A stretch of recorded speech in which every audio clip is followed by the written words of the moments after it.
ਕੋਈ ਨਾ ਛੋਟਾ ਜਿਹਾ ਪਿੰਡ ਸੀ ਤੇ ਉਹਦੇ ਵਿੱਚ ਜਿਹੜਾ ਇਮਾਮ ਮਸਜਿਦ ਸੀ ਨਾ, ਉਹਦਾ ਇਮਾਮਤ ਜਿਹੜਾ ਲੋਕ ਉਹਦੀ ਖਿਦਮਤ ਕਰਦੇ ਹਨ, ਉਹਦੇ 'ਚ ਉਹਦਾ ਗੁਜ਼ਾਰਾ ਨਾ ਹੋਵੇ।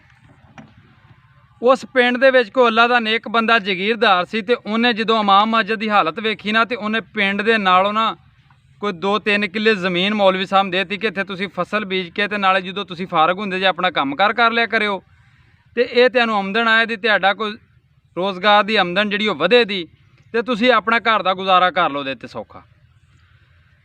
ਮੌਲਵੀ ਸਾਹਿਬ ਨੇ ਵੀ ਮਿਹਨਤ ਚੰਗੀ ਕੀਤੀ। ਮਿਹਨਤ ਤੋਂ ਬਾਅਦ ਅੱਲਾਹ ਪਾਕ ਨੇ ਫਸਲ ਬਹੁਤ ਜ਼ਿਆਦਾ ਕਰ ਦਿੱਤੀ ਮੌਲਵੀ ਸਾਹਿਬ ਦੀ, ਤੇ ਫਸਲ ਪੂਰੀ ਅਰੂਜ ਦੇ ਉੱਤੇ ਹੋਵੇ, ਮੱਛਰੀ ਹੋਵੇ। ਤੇ ਮੌਲਵੀ ਸਾਹਿਬ ਤੇ ਇੱਕ ਮੁਸੀਬਤ ਆ ਗਈ। ਮੁਸੀਬਤ ਕੀ ਆ ਗਈ ਕਿ ਕੋਈ ਖੋਤਾ ਸੀ ਕਿਸੇ ਦਾ, ਤੇ ਉਹਨੇ ਨਾ ਫਸਲ ਉਜਾੜਨ ਲੱਗ ਪਿਆ ਮੌਲਵੀ ਸਾਹਿਬ ਦੀ। ਮੌਲਵੀ ਸਾਹਿਬ ਬੜੇ ਪਰੇਸ਼ਾਨ ਹੋਣ, ਖੋਤਾ ਕਿਸੇ ਸੂਰਤ 'ਚ ਵੀ ਉਹਨਾਂ ਦੀ ਫਸਲ ਤੋਂ ਨਾ ਹਟੇ ਕਰੇ, ਜਾਵੇ ਕਰੇ ਤੇ ਫੇਰ ਆ ਜੇ ਕਰੇ।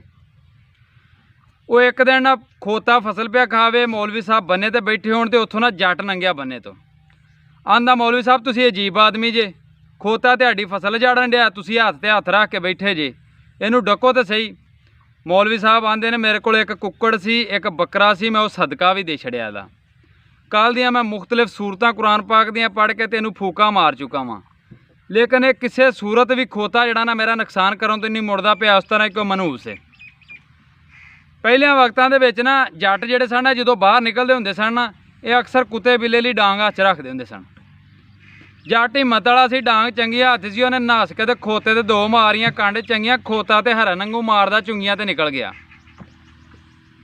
ਮੌਲਵੀ ਸਾਹਿਬ ਆਂਦੇ ਵੀ ਆਹ ਤੇ ਬੜਾ ਪੱਕਾ ਹੱਲ ਕੀਤਾ ਜੇ ਜੱਟ ਨੂੰ। ਆਂਦਾ ਮੈਂ ਤੇ ਥੱਕ ਗਿਆ ਸਾਂ। ਜੱਟ ਆਂਦਾ ਮੌਲਵੀ ਸਾਹਿਬ ਜਿਹੜਾ ਕੁਰਾਨ ਪਾ ਕੇ ਨਾ ਖੋਤਿਆਂ ਨੂੰ ਦਮ ਕਰਨ ਵਾਸਤੇ ਨਹੀਂ, ਇਹ ਇਨਸਾਨਾਂ ਦੀ ਰਹਿਨਮਾਈ ਵਾਸਤੇ ਉਤਾਰਿਆ ਗਿਆ।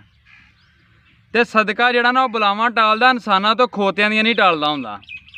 ਤੁਸੀਂ ਆ ਡਾਂਗ ਹੱਥ ਦੇ ਵਿੱਚ ਰੱਖੋ, ਪਰਤ ਕੇ ਵੀ ਆਵੇ ਤੇ 2 ਦੇ ਦਿਓ। ਪਰਤ ਜੇ ਇੱਧਰ ਨੂੰ ਮੂੰਹ ਵੀ ਕਰ ਗਿਆ ਤੇ ਗੱਲ ਕਰਿਓ।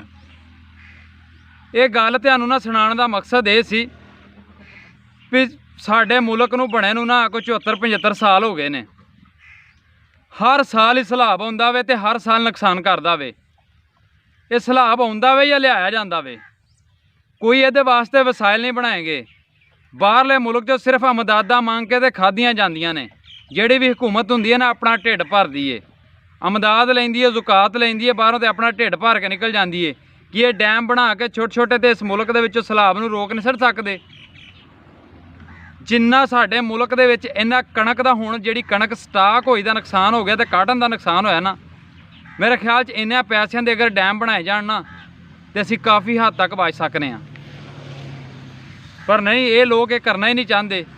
ਅਗਰ ਇਸ ਤਰ੍ਹਾਂ ਫਲੱਡ ਆਉਣੋਂ ਹਟ ਗਏ ਤੇ ਇਹਨਾਂ ਨੂੰ ਜ਼ਕਾਤ ਲੈਣ ਦਾ ਜਿਹੜਾ ਇੱਕ ਇਹਨਾਂ ਕੋਲ ਤਰੀਕਾ ਵੇ, ਬਾਹਰੋਂ ਖੈਰਾਤ ਮੰਗ ਕੇ ਖਾਣ ਦਾ ਸਿਆਸਤਦਾਨਾਂ ਕੋਲ, ਉਹ ਕਿੱਥੇ ਜਾਏਗਾ? ਇਹਨਾਂ ਖਾਣਾ ਕਿੱਥੋਂ ਵੇ? ਜਿੰਨਾ ਹੁਣ ਇਹਨਾਂ ਨੇ ਬਾਹਰੋਂ ਫੰਡ ਇਕੱਠਾ ਕਰ ਲਿਆ ਗਿਆ, ਜਿੰਨੇ ਲੋਕ ਸਲਾਬ ਦੇ ਵਿੱਚ ਮੁਤਾਸਰ ਹੋਏ ਨੇ ਨਾ, ਉਹਨਾਂ ਨੂੰ ਦਿੱਤਾ ਜਾਵੇ ਤੇ ਉਹਨਾਂ ਦੀ ਗੁਰਬਤ ਨਿਕਲ ਸਕਦੀ ਹੈ। ਮੈਂ ਸੁਣ ਰਿਹਾ ਸੀ ਕਿ ਕੱਲ੍ਹ ਇੱਕ ਬੱਚੀ ਖੁਰਾਕ ਦੀ ਵਜ੍ਹਾ ਤੋਂ ਭੁੱਖ ਨਾਲ ਮਰ ਗਈ ਏ। ਇੰਨਾ ਬਾਹਰੋਂ ਪੈਸਾ ਆ ਰਿਹਾ, ਇੰਨੇ ਸਾਡੇ ਮੁਲਕ ਦੇ ਵਿੱਚ ਪੈਸਾ ਜਾ ਰਿਹਾ, ਉਹ ਕਿੱਥੇ ਜਾ ਰਿਹਾ? ਉਹ ਗਰੀਬਾਂ ਤੱਕ ਕਿਉਂ ਨਹੀਂ ਪਹੁੰਚ ਰਿਹਾ? ਗਰੀਬ ਕਿਉਂ ਭੁੱਖੇ ਮਰਦੇ ਨੇ ਪਏ? ਸਾਡੇ ਮੁਲਕ ਦੇ ਵਿੱਚ ਬਹੁਤ ਜ਼ਿਆਦਾ ਨੇਕ ਲੋਕ ਨੇ, ਉਹ ਇਹ ਹੀ ਚਾਹੁੰਦੇ ਨੇ ਕਿ ਕੋਈ ਸਦਕਾ ਖੈਰਾਤ ਕਰਕੇ ਤੇ ਇਹਨਾਂ ਤੋਂ ਸਾਡੀ ਜਾਨ ਛਡਾਈ ਸਕੇ। ਲੇਕਿਨ ਮੈਂ ਦੱਸਣਾ ਚਾਹੁੰਦਾ ਕਿ ਇਹ ਚੀਜ਼ਾਂ ਜਿਹੜੀਆਂ ਨੇ ਸਦਕੇ ਖੈਰਾਤ ਨਾਲ ਜਿਹੜੇ ਸਿਆਸਤਦਾਨ ਨੇ ਸਾਡੀ ਜਾਨ ਨਹੀਂ ਛੱਡਣ ਲੱਗੇ। ਜਦੋਂ ਤੱਕ ਮੇਰੀ ਕੌਮ ਇਹਨਾਂ ਬਗੈਰਤਾਂ ਦੀ ਆਵਾਜ਼ ਤੋਂ ਬਗੈਰ ਬਾਹਰ ਨਿਕਲੇ ਦੀ, ਇਹ ਨਹੀਂ ਵੀ ਇੱਕ ਜਮਾਤ ਦੇ ਕਹਿਣ ਤੇ ਤੁਸੀਂ ਬਾਹਰ ਨਿਕਲੋ, ਇਹਨਾਂ ਤੋਂ ਹਟ ਕੇ ਜਦੋਂ ਬਾਹਰ ਨਿਕਲੋ ਦੇ ਉਦੋਂ ਇਹਨਾਂ ਤੋਂ ਜਾਨ ਛੁੱਟਣੀ ਹੈ। ਤੇ ਜਦੋਂ ਹਰ ਕਿਸਾਨ ਦੇ ਹੱਥ ਦੇ ਵਿੱਚ ਡਾਂਗ ਹੋਈ, ਹਰ ਪਾਕਿਸਤਾਨੀ ਦੇ ਹੱਥ ਦੇ ਵਿੱਚ ਡਾਂਗ ਹੋਈ, ਇਹਨਾਂ ਨੂੰ ਨੱਸਣ ਜੋਗਾ ਰਾਹ ਨਹੀਂ ਲੱਭਣਾ ਉਦੋਂ, ਤੇ ਇਹਨਾਂ ਦੀਆਂ ਨਸਲਾਂ ਵੀ ਯਾਦ ਕਰਨ ਦੀਆਂ, ਤੇ ਇਹਨਾਂ ਤੋਂ ਜਾਨ ਸਾਡੀ ਉਦੋਂ ਹੀ ਛੁੱਟਣੀ ਹੈ ਜਦੋਂ ਅਸਾਂ ਡਾਂਗਾਂ ਲੈ ਕੇ ਬਾਹਰ ਨਿਕਲਣਾ।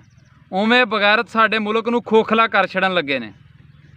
ਕੋਈ ਵੀ ਬੰਦਾ ਆਪਣੀ ਜ਼ਿੰਮੇਵਾਰੀ ਲੈਣ ਵਾਸਤੇ ਤਿਆਰ ਹੀ ਨਹੀਂ ਕਿ ਮੇਰੇ ਕੋਲੋਂ ਨੁਕਸਾਨ ਹੋਇਆ ਵੇ ਮੁਲਕ ਦਾ।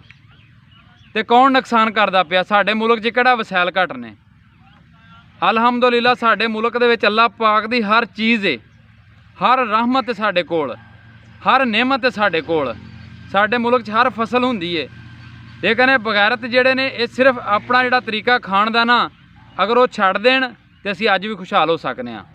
ਇਸ ਤੋਂ ਕਰਕੇ ਮੈਂ ਆਨਾ ਵਾਂ ਕਿ ਹਰ ਬੰਦਾ ਆਪਣੀ ਡਾਂਗ ਤਿਆਰ ਕਰੋ। ਇਹਨਾਂ ਕੋਲੋਂ ਆਪਾਂ ਜਾਨ ਛਡਾਣੀ ਹੈ ਤੇ ਕਿਸੇ ਤਰੀਕੇ ਨਾਲ ਛੁੱਟਣੀ ਹੈ। ਇਹ ਸਿੱਧੇ ਹੱਥਾਂ ਨਾਲ ਆਪਣੀ ਜਾਨ ਇਹਨਾਂ ਨਹੀਂ ਛੱਡਣੀ।